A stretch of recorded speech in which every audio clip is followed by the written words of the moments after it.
لو مهتم بالاقتصاد أو التداول فأنت أكيد سمعت كتير عن السياسة المالية والسياسة النقدية. بس قول لي بقى، هل أنت عارف الفرق الحقيقي بينهم؟ مين فيهم اللي بيصرف ومين اللي بيطبع؟ خلينا أبسطها لك.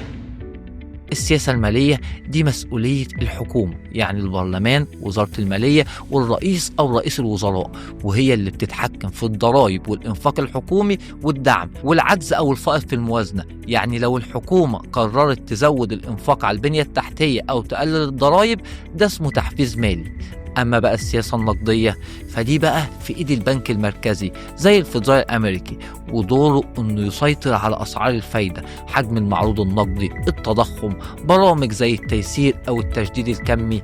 يعني لو البنك قرر يرفع الفايدة أو يضخ سيولة فده بنسميه تحفيز نقدي. طيب إزاي بقى الاتنين بيشتغلوا مع بعض؟ لما بيكون في أزمة كبيرة زي كورونا مثلا، الحكومة والبنك المركزي بيشتغلوا في نفس الاتجاه. الحكومة بتصرف والبنك بيخفض الفايدة، وده بيكون تحفيز مزدوج للاقتصاد. بس ساعات برضه بيشتغلوا عكس بعض، زي لما الحكومة مثلا تزود الإنفاق والبنك يرفع الفايدة عشان يحارب التضخم، وساعتها السوق بيبتدي يتوتر لأن الإشارات هنا بتكون متضاربة. باختصار، السياسة المالية هي الحكومة والسياسة النقدية هي البنك المركزي، والتأثير الحقيقي بيجوا لما الاتنين يتحركوا مع بعض. قول لي بقى، هل شايف دلوقتي ان في تضارب بين السياسة المالية والسياسة النقدية في الولايات المتحدة الأمريكية زي ما هو ظاهر في تصريحات جيروم باول ودونالد ترامب؟